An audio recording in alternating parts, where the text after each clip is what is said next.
Montfort Magazine, c'est un regard sur le pèlerinage montfortain, sur Lourdes et sur la famille montfortaine pour prolonger le temps vécu à Lourdes et approfondir sa foi. La marche montfortaine a exploré la Normandie dans les pas du père de Montfort, une première. Les cafétérias dans les accueils de malades, des lieux d'échange et de convivialité pour les hospitaliers.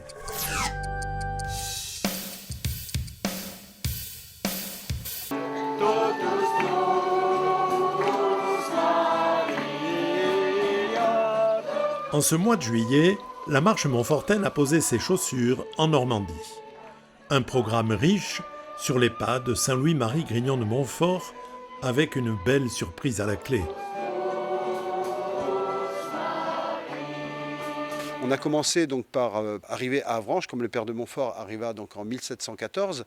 Ensuite, vers Villedieu, et puis donc le Minilerment. Donc là, le Minilerment, c'est notre berceau au niveau du centre de Pontorson, car c'est là où il y a une statue du père de Montfort. Il y a les 6 vitraux qui sont à son effigie.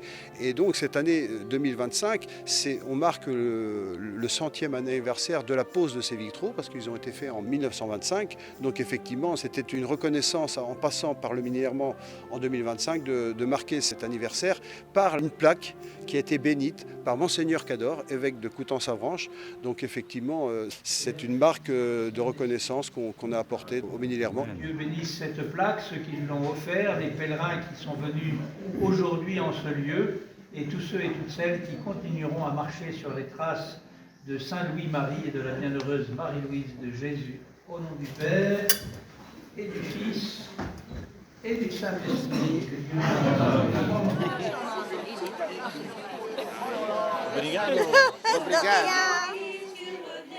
La marche montfortaine a rejoint le pèlerinage des Grèves, organisé chaque année par le diocèse de Coutances et d'Avranches.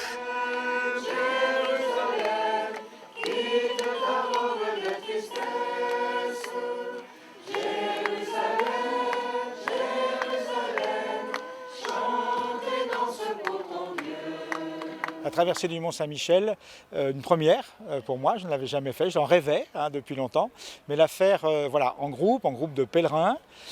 J'ai vraiment eu le sentiment, dans cette approche qui fait à peu près 10 km, d'aller vers, alors je ne sais pas vers quoi, mais voilà, vers un but, vers un objectif, petit à petit qui se dessine. C'est un peu comme la vie en fait, je le prends comme ça, c'est-à-dire des moments c'était fluide, des moments on s'enfonçait dans le sol, des moments le courant pouvait un peu nous emporter, et il y avait des guides, parce que tout seul on n'y serait pas arrivé.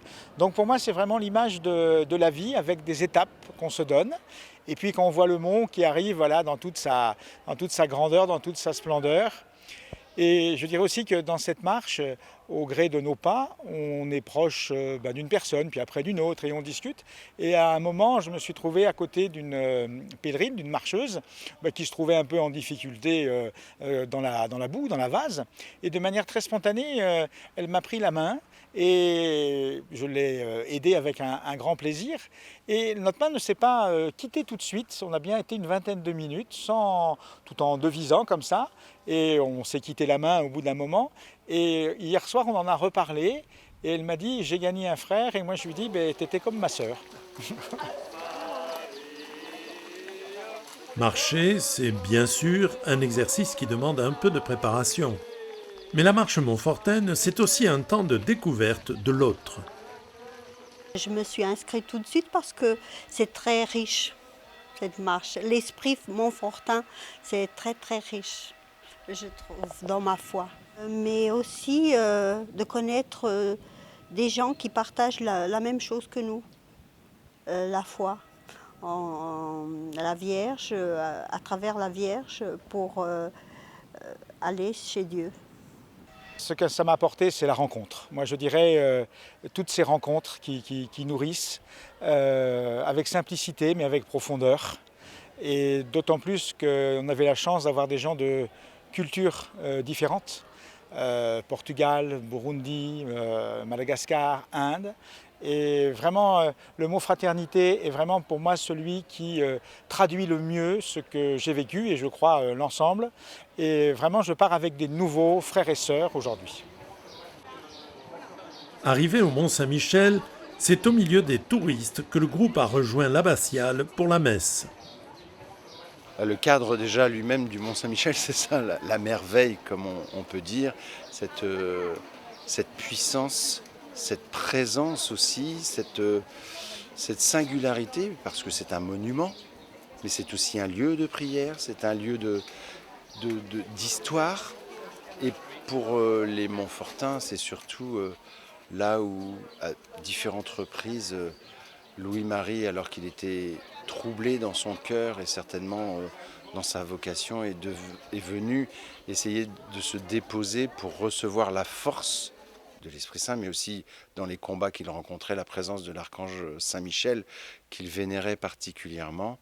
Je pense à sa première visite et puis sa visite de retour de Rome où il a embarqué frère Mathurin, ça Ligugé, pour remonter, lui il remontait de Rome, on ne sait comment d'ailleurs, et il continuait son chemin pour venir vivre une retraite, alors qu'il venait d'apprendre par le pape Clément qu'il était nommé missionnaire apostolique pour le Grand Ouest. Une messe célébrée par Monseigneur Olivier Leborgne, évêque d'Arras.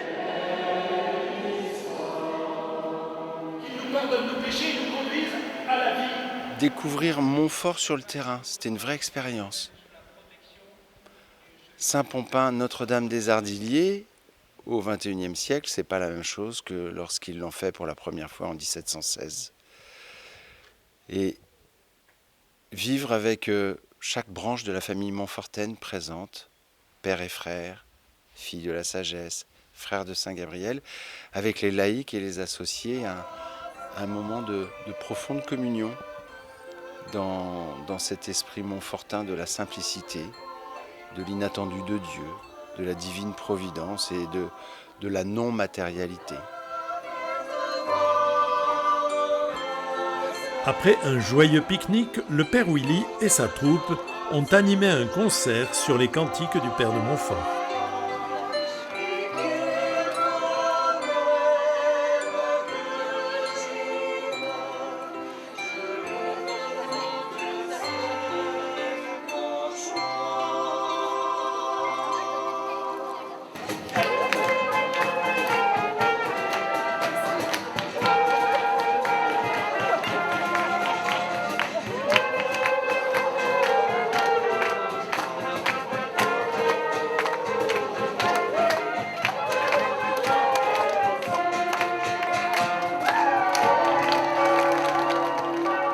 La messe de conclusion de la marche était célébrée en l'église Notre-Dame-des-Champs d'Avranches.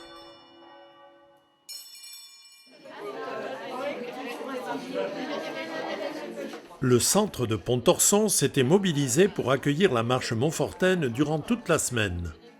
Aujourd'hui, effectivement, nous, on est un peu plus mobilisés parce qu'on habite vraiment sur Avranches. En plus, on est juste à côté. Et donc, on avait prévu avec Philippe faire un petit apéritif à base de poirée, qui est une boisson très locale du Sud-Manche. C'est pas du cidre, puisque c'est à base de poire. Et donc, voilà, on a essayé de mettre ça en place ce matin à quelques-uns, y compris mettre les tables pour le repas de ce midi, tous ensemble, avec un soleil magnifique. Ils ont partagé plusieurs personnes hospitaliers de Lourdes, bien sûr, du pèlerinage, qui sont venus nous aider ce matin et participer à la messe, bien sûr. Marchez avec lui chaque jour, marchez avec Jésus, marchez avec lui pour toujours. J'ai trop aimé, je viens le cœur plein. Avec un dynamisme phénoménal et des gens qui sont d'une sympathie, d'une simplicité, voilà. Une grande famille, c'est une grande famille. Nous étions 61 personnes, donc à marcher. Il y avait un frère de Saint-Gabriel, 6 filles de la sagesse et 6 père Montfortin, donc quand même une bonne représentation de la famille montfortaine. Et on avait quand même un groupe de Portugais qui était très bien représenté par 2 pères portugais. Alors peut-être bien que oui, peut-être bien que non, comme la Normandie, effectivement, on dit chez nous, mais il fera peut-être beau, il fera peut-être pas beau. Donc, mais globalement, voilà, tout s'est bien passé et encore une belle marche Montfortaine 2025.